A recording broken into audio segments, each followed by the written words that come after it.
কোনো ব্যক্তি যদি চার মাযহাব একসাথে পালন করে, একসাথে চার মাযহাবের অনুসরণ করে, এটাকে বলা হয় আত-তানাক্কুল বাইনাল মাযাহিবিল ফিকহিয়্যা।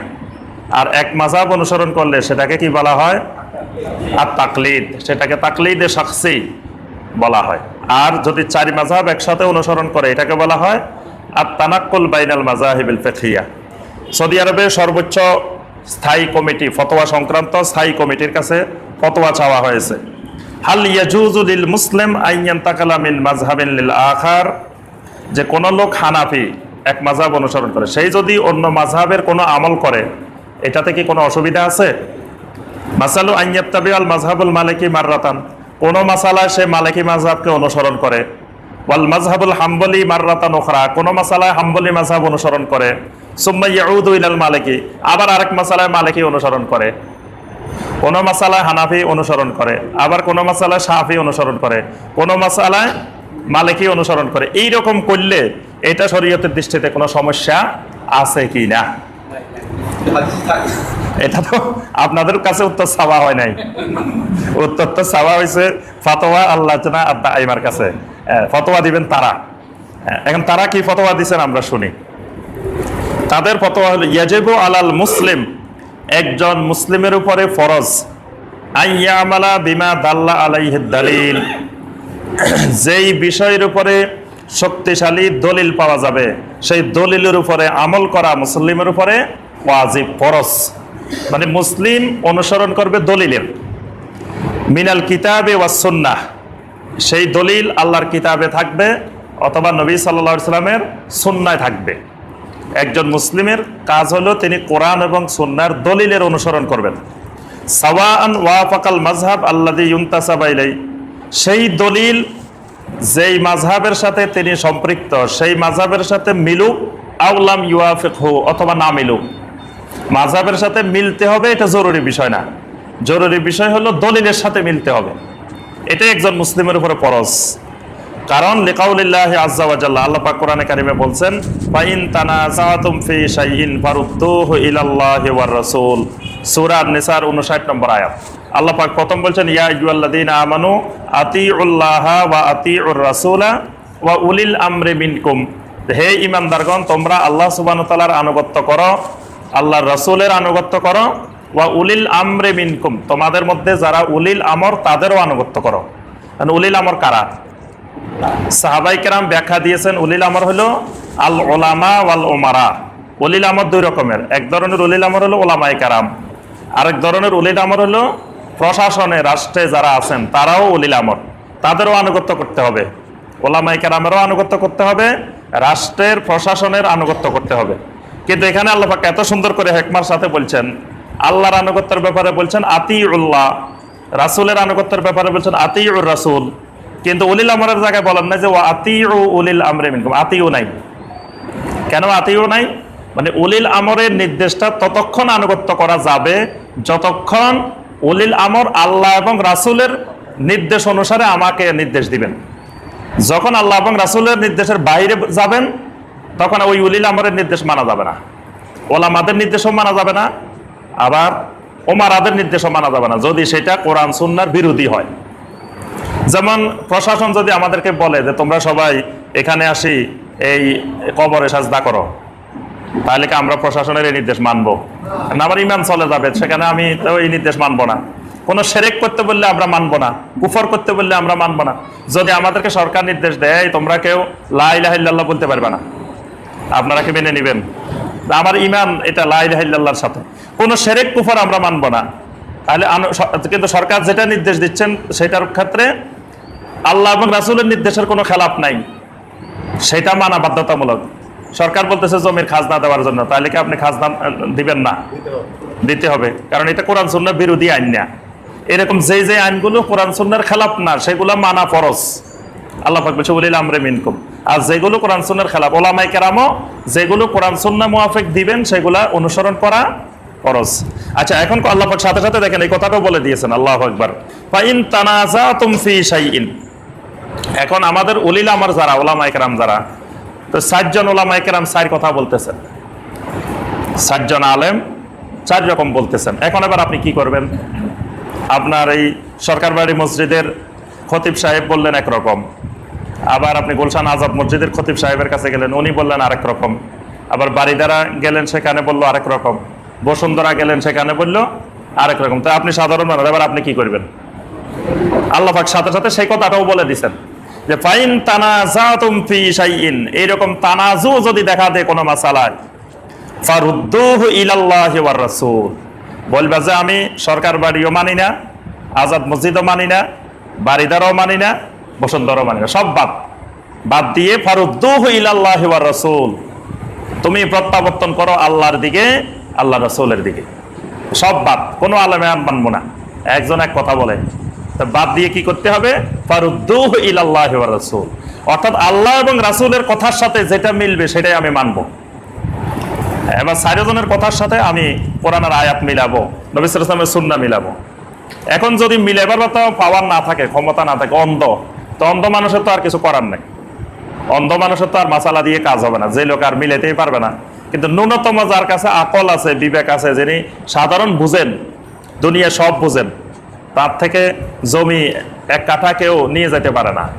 লেখাপড়া জানে না এই জন্য কেউ তার জমি নিয়ে গেছে, এরকম ঘটনা কিন্তু ঘটে না। লেখাপড়া জানে না এই জন্য 500 টাকার নোট ওনার থেকে কেউ 10 টাকা বলে নিয়ে গেছে, এরকম ঘটনা জীবনে তার ঘটে না। তো এই সব দুনিয়া ব্যাপার বুঝতে পারেন, উনি দিনই ব্যাপারে বুঝবেন না কেন? দিনই ব্যাপারে আল্লাহ পাক বলেন ফারুদ্দুহু ইলাল্লাহি ওয়া রাসূল, এখন যার কথাটা আল্লাহ এবং রাসূলের কথার সাথে মিলবে তোমরা সেটার আনুগত্য করো। ইন কুনতুম তুমিনুনা বিল্লাহি ওয়াল ইয়াউমিল আখির, যদি তোমরা সত্যিকারের আল্লাহ এবং আখিরাতের উপরে ঈমান আনো। যালিকা খায়রুম ওয়া আহসানু তা'যীলা, আল্লাহ পাক বলেন এই পদ্ধতিটাই হলো সবচেয়ে বেশি কল্যাণকর এবং সবচেয়ে বেশি সুন্দর। সুবহানাল্লাহ।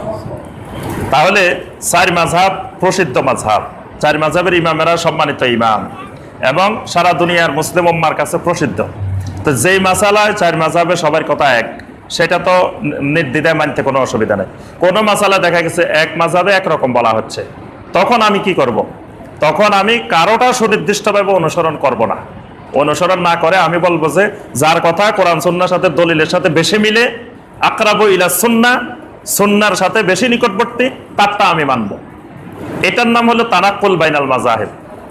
তো ওনারা বলতেছেন যে এই অনুসরণটা আবার করতে হবে ইত্তেবাউল হক, লি ইত্তেবাইল হক, মানে এই ক্ষেত্রে খেয়াল রাখতে হবে একটা মানে মূল যে পয়েন্টটা, সেটা হলো এই চার মাযহাব অনুসরণ করবেন কেন, দরকারটা কি? যদি কেউ বলেন যে আমি একটাই মানবো, চারটা দরকার কি?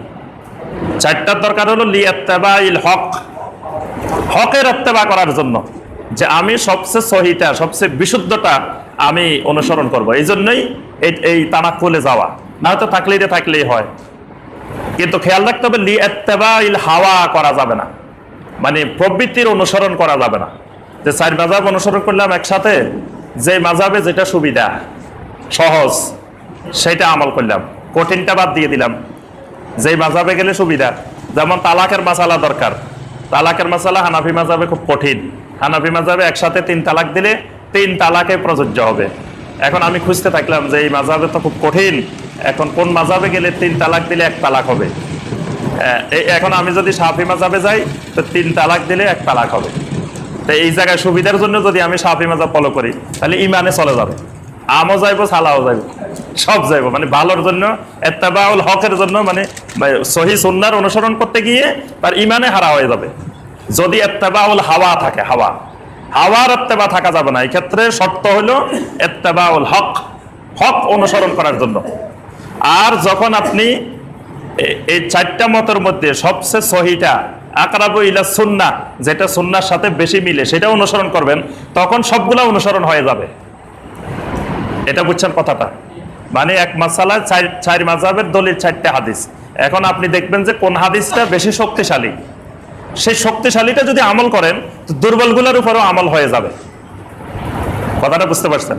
আমি যে কালকের হালাকায় এটা বুঝাইছি যে এক বাড়িতে মুরব্বী আছেন, মুরব্বীর ছেলেরা আছেন, মুরব্বী একজন, মুরব্বীর ছেলেরা আছে 5 জন, মুরব্বীর নাতিরা আছে 5 জন, কয়জন হয়েছে? 11 জন। এখন আপনি একটা খাওয়ার অনুষ্ঠান করতেছেন, যে আবাদ দিতেছেন, তা এখন আপনি চিন্তা করতেছেন 11 জনকে তো দাওয়াত দিতে পারবেন না, আপনার সীমিত দাওয়াত দিবেন, চিন্তা করতেছেন প্রতি বাড়িতে 1 জন। তো ওই বাড়িতে কাকে দাওয়াত দিবেন? মুরব্বীকে দাওয়াত দেওয়া মানে 11 জনকে দাওয়াত দেওয়া। এখন মুরব্বীরে দাওয়াত দিলেন না, একবারে সর্বকনিষ্ঠ নাতি যেটা 4 বছরের 5 বছরের সেটা দাওয়াত দিলেন। সেটারে দাওয়াত দিলে কি সবারই দাওয়াত দেওয়া হবে? এই জন্য আপনি হাদিস 4টা বা 5টা আছে, সেখানে সবচেয়ে সহিটা যদি ইত্তেবা করেন তো সবগুলোর ইত্তেবা হয়ে যাবে, আপনার একসাথে পুরা কোরআন সুন্নাহর আমল হয়ে যাবে। এই জন্য যুগে যুগে ওলামায়ে কেরামে তানাক্কুলের পদ্ধতি অনুসরণ করতেন। এই পদ্ধতি অনুসরণ করলে সুবিধা হলো যে সবগুলো অনুসরণ হইব। এই জন্য হানাফি মাযহাবকেও কিন্তু তানাক্কুল করা হয়েছে, 3টা মাযহাবকে, আলাদা মাযহাবকে হানাফি মাযহাবে এক মাযহাবে রূপান্তর করা হয়েছে এই সুবিধার জন্য।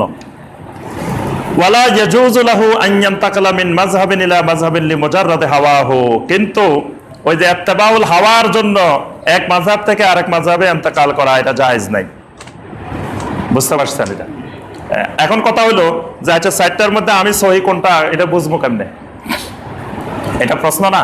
আপনি তো সাধারণ মানুষ, আপনি যদি কোন যে হুজুর আমার কাছে তো ওই গোড়া গাদা সব সমান, আমি বুঝবো কেমনে হাদিস কোনটা বেশি সহি কোনটা কম সহি, তা আমি কেমনে আমল করবো সেখানে? আপনি বুঝার দরকার নাই। এটা বুঝার জন্য যুগে যুগে হাজার হাজার ওলামায়ে কেরাম অতিবাহিত হয়ে গেছেন, যারা গবেষণা করে রিসার্চ করে আমাদের সামনে একেবারে রেডি করে দিয়ে গেছেন। খালি আপনি বসে বসে খাইবেন, আপনার সামনে একবারে প্লেটে একবারে খাসি গরু মুরগি সব রান্না করে একবারে হাজির করে দিয়ে গেছে, আপনি খালি নিবেন আর খাইবেন, আর কোনো চিন্তা ভাবনা করার দরকার নেই। এটা সব রেডি। আজকে 710 বছর ধরে সর্বপ্রথম এই কাজটা করে গেছেন শাইখুল ইসলাম ইমাম ইবনে তাইমিয়া রাহিমাহুল্লাহ। তিনি 728 হিজরিতে ইন্তেকাল করছেন। আজকে কত হিজরি? 1438 হিজরি। আমরা ওনার মৃত্যুর 710 বছর পরে এখন অবস্থান করতেছি। এই 710 বছর ধরে পৃথিবীতে হাজার হাজার ওলামায়ে কেরাম এসে গেছেন এই মতের উপরে, তারা বিশাল বিশাল কিতাব লিখে গেছেন। শাইখুল ইসলাম ইমাম ইবনে তাইমিয়া রাহিমাহুল্লাহ 36 খণ্ডের মাজমুয়ে ফাতোয়া, বিশাল কিতাবাদি, শত শত কিতাবাদি লিখে গেছেন। তার 3 ছাত্র ইমাম ইবনুল কাইয়্যিম, ইমাম ইবনে কাসির, ইমাম আয-যাহাবী রাহিমাহুল্লাহ, তারা বিশাল বিশাল কিতাব এই বিষয়ে লিখে গেছেন। কোনটা সহি এটা তারা সব নির্ণয় করে দিয়ে গেছেন গবেষণা করে। তারপরে শাহ ওলিউল্লাহ মুহাদ্দিস দেহলভী রাহিমাহুল্লাহ, তারপরে আল্লামা শাওকানী রাহমাতুল্লাহ আলাইহি, এদের এই বিষয়ে সব ক্লিয়ার করা আছে।